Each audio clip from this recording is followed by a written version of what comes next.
Of this conference. This occasion is inspiring in many senses. You might be aware that IAPR is beginning to celebrate our 50th anniversary. 50 years is an impressive achievement, and what I'm showing here is a very quick animation showing the history of IAPR and our growth over the entire world. Of course, we are international, and the international nature of IAPR is very important to us. So this is just intended to indicate the representation of member societies which make up IAPR. You can see the progression over the years as we spread and grow over the entire globe. To understand, both to understand where we came from about 60 years ago when everyday items look different, but still the general public.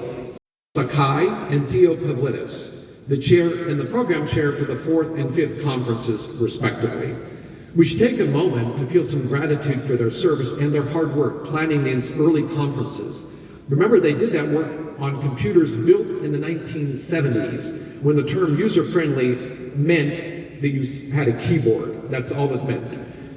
The second issue of the IAPR newsletter contained perhaps the most concise and vision to become a major scientific engineering discipline. Those are very, very forward-looking words.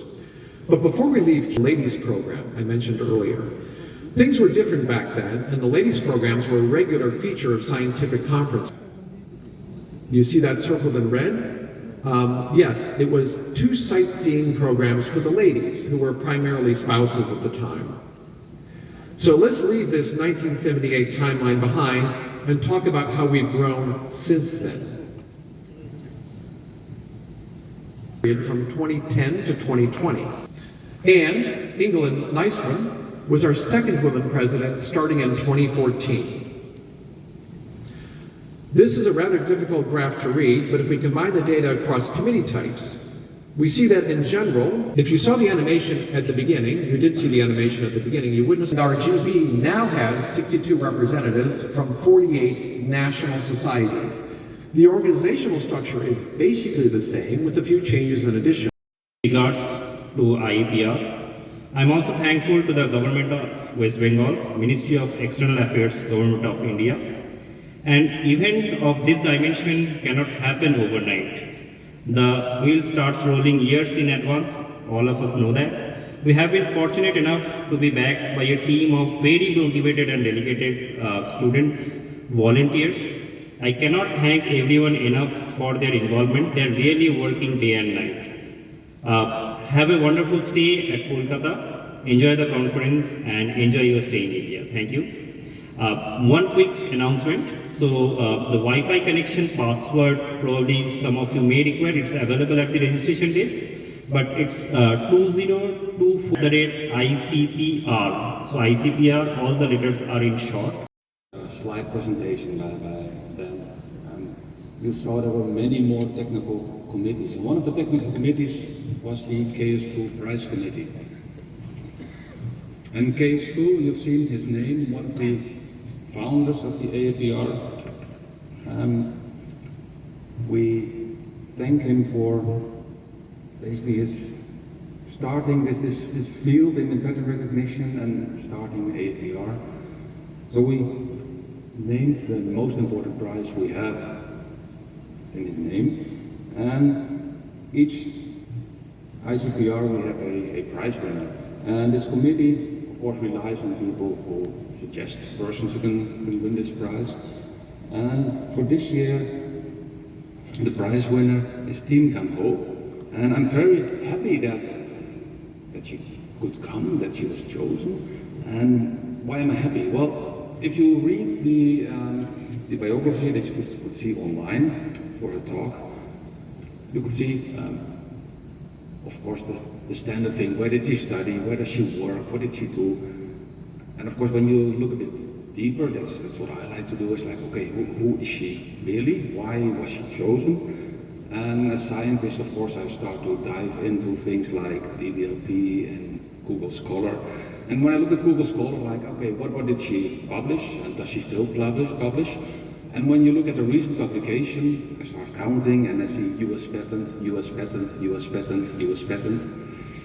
And of course, it has to do with her work. At IBM, in industry, of course, I mean, you have to do research, you have to develop novel things, but of course a company has to make profit. So that's of course also something where we, as pattern recognition researchers, work in. We do research, but we also, well, we want to make the world a better world. That's basically what we can say. Of course, companies also need our expertise. But she doesn't only publish US patents. When you look carefully, you could also see last ICPR, she had a paper. And of course, when you then thwart Google Scholar, that was a moment where I felt really, really small. And then you look at people who are really, really big. And I saw her paper, Random Decision Forest, presented at ICDAR, so one of the IAPR workshops, conferences, with more than 10 methods that tries to cover everything. But at the end, really none of these methods can get to the cause of the method that we have chosen. And now brought up by anytime you want to authenticate in any sensitive system. So this is actually an exploitation of the limit of learnability about in terms of like supervised learning. Let's put it in that. You may need to do some special years by now, starting with the first survey of class separability done by Mitra Basun. These years, I have the fortune to have many visitors, students, or postdocs, or other collaborators. But how can we really differentiate between the easier problems and the harder problems? But in order to look for them are actually linearly separable. So either because they are very sparse by surveying the literature. Again, there are many interesting stories here from every one of these methods that we managed to dig out. Yeah, but as a whole, right, they basically are different ways of describing either the length of the class, somehow describe the different aspects of the geometry of the classes. And then try to use these measures to describe the three kinds of problems, the distribution of the problems in this complexity measure.